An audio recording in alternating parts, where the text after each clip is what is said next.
तू करता तू भया, मुझ में रही न हूं। तू करते करते मैं खुद ही तू हो गया, मुझ में रही न हूं। अब मुझ में मैं तो रहा ही नहीं। जब मैं था तब हरि नहीं, अब हरि है मैं नहीं। इसका भाव समझ रहे हैं? जब तक मैं का भाव था, ईश्वर नहीं मिला। ईश्वर मिला तो मैं ही नहीं रहा। एक पश्चिमी दार्शनिक ने बड़ी अच्छी व्याख्या की है, इसकी नहीं, इसी स्थिति की व्याख्या की है। मैंने आपसे कहा था ना कि रहस्यवादी चुप हो जाते हैं, कुछ बोलते नहीं है। तो सवाल है कि रहस्यवादी क्यों चुप होते, बोल क्यों नहीं पाते? इसका एक उत्तर तो यह कि अनुभव इतना अलग है कि साधारण भाषा के शब्द उसके सामने काम नहीं आते। एक तो यह है। एक व्याख्या और भी है। एक व्याख्या यह है कि जब तक मैं था, ईश्वर का एहसास नहीं हुआ। जैसे ईश्वर का एहसास हुआ, मैं रहा ही नहीं। और जैसे ही ईश्वर का एहसास खत्म हुआ, मैं तो रह गया, ईश्वर चला गया। एक भी ऐसा क्षण नहीं है जिसमें मैं और ईश्वर साथ साथ हैं, दो हैं। अगर ऐसा एक भी क्षण हो तो मैं लिखने वाला ईश्वर के अनुभव के बारे में लिख सकता हूं। पर जब जब मैं था तब तब ईश्वर था ही नहीं। और जब ईश्वर का एहसास हुआ तब मैं ही नहीं था। तो जब लिखने वाला था तो जो लिखना है वो एहसास नहीं था। जब वो एहसास था तो लिखने वाला ही नहीं था। नहीं बुझा रहा है? बुझा रहा है? ये कुछ वही बात है जो कबीर कह रहे हैं। कबीर की बात को पश्चिम के एक प्रसिद्ध दर्शन शास्त्री ने इस रूप में एक्सप्लेन किया है। चलिए, तीसरा है विरह को अंक। विरह किसका? आत्मा परमात्मा वाला विरह है यहाँ पर। ये नागमती रत्नसेन वाला नहीं है। तो जीव परेशान है कि मैं ईश्वर से एक क्यों नहीं हो पा रहा हूं, उस तरह का विरह। इसके एग्जाम्पल्स आपने सुने होंगे पहले शायद।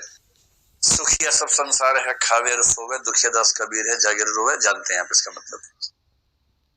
मैंने कल भी आपसे कहा था कि इसका मूल भाव होता है कि ईश्वर से नहीं मिल पा रहा हूं।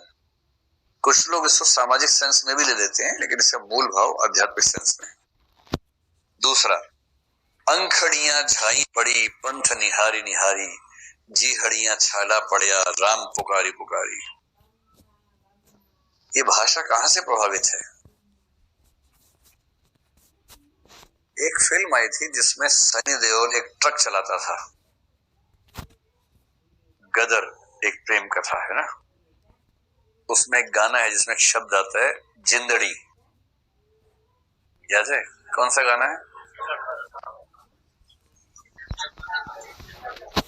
उड़ जा काले कावा तेरे, इतना याद ही नहीं है मुझे। उसके बाद क्या? मैं सदके जावा कि तेरी मेरी एक जिंदड़ी, ऐसा कुछ है ना। ये पंजाबी में ना इस तरह के शब्द खूब आते हैं, जिंदड़ी। और जैसे ये है अंखड़ियां, जीहड़ियां, इस तरह का भाव पंजाबी का प्रभाव है ये।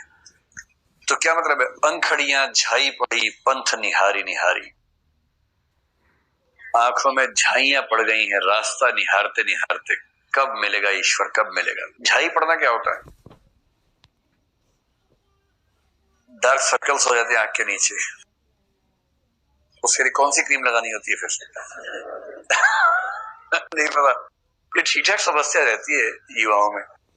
आंखों के नीचे डार्क सर्कल्स होते हैं, कबीर के देखिए। काश कोई बता कबीर को फेयर एंड लवली लगाने की जरूरत है, सब ठीक हो जाएगा कबीर। तो अंखड़ियां झाई पड़ी, पंथ निहारी निहारी, जी हड़ियां छाला पड़े। ऐसा मतलब क्या है? जीभ में छाला पड़ गया है, राम पुकारी पुकारी। राम का नाम बोलते बोलते जीभ में छाला पड़ गया है।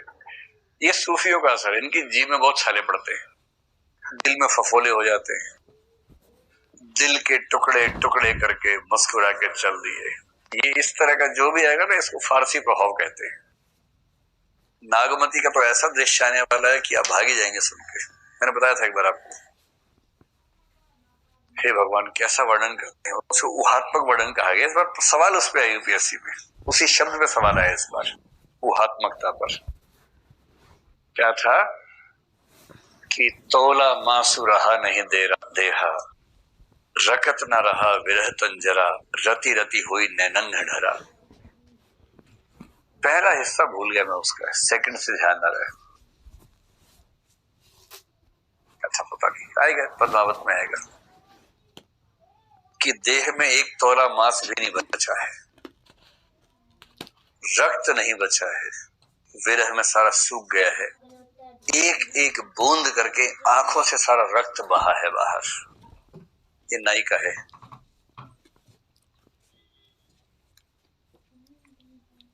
हड्डियों का ढांचा है, मांस रहा नहीं है और आंख से खून टपक रहा है। अगर इसे सेल्फी ले दे मान लीजिए, तो ये सेल्फी कहाँ लगानी चाहिए आपको? अपने घर के ड्राइंग रूम में या बिजली के बक्से के बाहर? खैर, तीसरा, विरह भुवंगम तन बसै, मंत न लागे कोई, राम वियोगी न जिए, जिए तो बोरा होई। विरह भुवंगम तन बसै, भुवंगम क्या हुआ? भुजंग से बना है। तो विरह रूपी सांप जब किसी को डस लेता है ना, तो तन के अंदर ही बस जाता है, दूर नहीं जाता, हर समय डसता रहता है। विरह रूपी सांप शरीर के भीतर ही बस जाता है और हर क्षण डसता रहता है। मंत्र न लागे कोई, कोई मंत्र तंत्र काम नहीं आता उस समय। राम वियोगी न जिए, जो राम का वियोगी है जिएगा नहीं, जिए तो बोरा होई, और जिएगा तो बोरा जाएगा। बोरा ना मतलब बावड़ा हो जाना। आध्यात्मिक लोग बोराने को बड़ा अच्छा मानते हैं कि जो बोराया है असली तो वही पहुंचा है पॉइंट पर, बाकी सब तो व्यवहार जी रहे हैं बस सांसारिक जीवन। चलिए, एक और खतरनाक सवाल कई साल पहले आ गया था कि कबीर के बीजक में विभिन्न काव्य रूप कौन कौन से हैं? कबीर की सारी कविताओं के एकमात्र संकलन का नाम क्या है? बीजक, जिसमें से लक्ष्मी की देह की सुगंध निकलती है। ध्यान है आप लोगों को? कौन से रचना में था? मैलाचल में है ना। औरतों की देह से तो प्याज लहसुन की घाम आती है, बीजक से लक्ष्मी की सुगंध आती है। किसको आती है? बालदेव बल दो, क्योंकि अहिंसा वाले आदमी है ना, तो लाठी भाला तलवार हटा दिया नाम में से, बल दो, ये वही बीजक है। तो बीजक का असर मैलाचल में खूब ध्यान रखना है। इस बीजक में जो कबीर की रचना है कुछ फॉर्मेट्स में है। एक को बोलते हैं साखी। एक बार साखी पे प्रश्न आ गया था, तो टिप्पणी आ सकती है कबीर की साखी। साखी शब्द बना है साक्षी से। साक्षी का मतलब होता है गवाह, जो साक्ष्य दे सकता है। तो साक्षी का मतलब है कबीर ने अपने निजी अनुभव से जो सीखा उसकी गवाही दे रहे हैं कि हाँ मैं साक्षी हूं कि जीवन ऐसा होता है, जीवन वैसा होता है। शंकराचार्य ने इस शब्द का प्रयोग किया, साक्षी शब्द का प्रयोग किया है। शंकर ने मुझे एक बार एक व्यक्ति ने झूठ बोला, बड़ा खतरनाक किस्म का। एक आध्यात्मिक व्यक्ति, मतलब खुद को आध्यात्मिक बताने वाला व्यक्ति मुझे मिला, मतलब बाबा टाइप का नहीं था, एकदम सामान्य व्यक्ति, यूपीएससी तैयारी करने वाला, एकदम टी शर्ट जीन्स पहनने वाला व्यक्ति। उसने कहा कि मैंने आध्यात्मिक अनुभव ऐसे ऐसे किए हैं कि क्या बताऊं। तो मैंने कहा अगर ऐसे ऐसे है कि बताया ही नहीं जा सकते तो बताओ, बता सकते तो बता दो भाई। तो उसने कहा एक बताता हूं आपको। उसने बताया तो मेरे पैर की जमीन खिसक गई कि ऐसा भी होता है क्या किसी को। और बाद में पता लगा कि वो बहुत प्रसिद्ध कहानी है, किसी महान व्यक्ति के जीवन की कहानी है। तो उसने अपने जीवन की बता के समझा दी मुझे, पर क्योंकि मैंने पढ़ी हुई थी नहीं तो मैंने मान लिया कि इसी की होगी। बिना आप शक भी क्यों करेंगे, कह रहे तो मान लीजिए हुआ होगा उसके साथ। उसने कहा कि एक बार मैं हिमालय पर्वत के पास साधना करने के लिए गया। उसको देख के लग रहा था कि वहां तक पहुंचा कैसे होगा, क्योंकि वो उसकी जो काया थी अगरबत्ती जैसी काया थी, जीरो फिगर आप कह सकते हैं आज की भाषा में, बहुत कमजोर सा। तो मुझे लगा शायद सत्व गुण का अतिरेक है, क्योंकि सत्व गुण वाले व्यक्ति थोड़े हल्के होते भी हैं। तो उसने कहा मैं साधना करता था, गांव के लोग मुझे भोजन करवा देते थे, मैं साधना में डूबा हुआ था। गांव से कोई लोगों ने बांट लिया था कि एक दिन ये व्यक्ति आएगा, एक दिन वो व्यक्ति आएगा, उस परिवार से कोई आएगा, खाना रख के चला जाएगा। बस मैं जब साधना से आंख खोलूंगा खाना खा लूंगा थोड़ा सा। और खाना मतलब उनका ऐसे कंदमूल टाइप होता है, यानी कि चिकन और फ्राइड मटन वो सब नहीं होता है, मतलब बहुत फल वगैरह, तो मैं खा लेता था। एक बार क्या हुआ कि मैं साधना करते करते बेहोश हो गया। मेरा शरीर नीचे गिर गया। तो मुझे लगा बताएगा फिर कैसे ठीक हुआ, और नहीं, लेकिन अच्छी बात क्या है, मेरी चेतना मेरे शरीर से मुक्त हो गई। अच्छा, फिर क्या हुआ? बोला मेरा शरीर यहां गिरा हुआ था और मैं वहां खड़ा हुआ था। तो मैंने ध्यान से बताओ कौन खड़ा हुआ था? मैं खड़ा हुआ था। और यहाँ कौन गिरा हुआ था? मेरा शरीर गिरा हुआ था। तो यह खड़ा कौन था? तो मेरी चेतना, मेरी आत्मा। और मैं देख पा रहा हूं कि मेरा शरीर गिरा हुआ है। गांव के लोग आए, अफरा तफरी फैल गई है, लोग पानी वानी लेके आए, उठा रहे हैं, पानी डाल रहे हैं, और मैं मुक्त भाव से देख रहा हूँ साथ में खड़ा होके, और उनमें से कोई मुझे देख ही नहीं पा रहा है और मैं सबको देख पा रहा हूँ। तो मैंने कहा फिर लौटे क्या वापस उसमें? बोले 1-2 घंटे के बाद लौटा। तो ये सब बताया तो मैं तो धन्य हो गया कि साक्षात गुरु से सतगुरु पीछे लगा जाई था, लोकवेद के साथी आगे तो सतगुरु मिलिया, दीपक दिया हाथी। मेरे मन में तो वैसा भाव आने लगा। तो उसने कहा यही साक्षी भाव जो शंकराचार्य ने बताया है, ये वही साक्षी भाव है। अपने आप को अपने से हटकर देख पाना, साक्षी भाव तो यही होता है, और वो इस तरह से होता है ये मुझे नहीं पता था। साक्षी भाव का मतलब अज्ञेय की भाषा में कहूं या टी.एस. इलियट की भाषा में कहूं, मैं को वह के रूप में देखना। मैं को वह के रूप में देखना। आपके साथ चीजें हो रही है और आप खुद को सब्जेक्टिव रूप में ना देख के ऑब्जेक्टिव सेंस में देख रहे हैं, अपने आप से अलग कर लिया। भोगने वाला मन अलग है, सोचने वाला मन अलग है, और आपका सोचने वाला मन आपके भोगने वाले या महसूस करने वाले मन से तटस्थ होके चिंतन कर पा रहा है। यह है साक्षी भाव।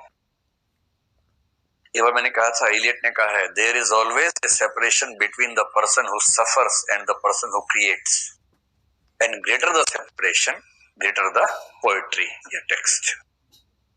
जितना ज्यादा आप अपने महसूस करने वाले मन और प्रतिक्रिया या रचना करने वाले मन को दूर कर लेंगे, उतना ही महान आप लिख पाएंगे। ये टी.एस. इलियट का या क्लासिसिज्म का, शास्त्रवाद का सिद्धांत यही है। इसी को साक्षी भाव कहते हैं।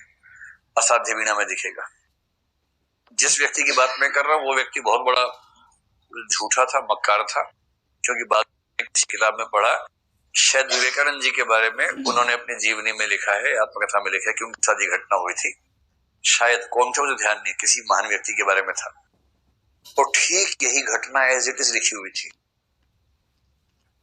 विवेकानंद थे, पढ़ा है आपने भी? पक्का? आप तो नहीं थी? विवेकानंद जी थे ना? ठीक है, तब ठीक है। तो किसी को ऐसा होता भी होगा शायद। तो साक्षी शब्द का मतलब है, एक तो यह है कि गवाही देना, दूसरा अपने ही साक्षी हो जाना, अपने आप से हटकर अपने जीवन को वह के जीवन के रूप में देखने की ताकत अर्जित करना, यह साक्षी है। इसका हिंदी रूप है साक्षी। तो आपके नोट्स में शंकराचार्य का जिक्र है, इसलिए मैंने आपको समझा दिया कि शंकराचार्य के यहाँ साक्षी का मतलब क्या होता है।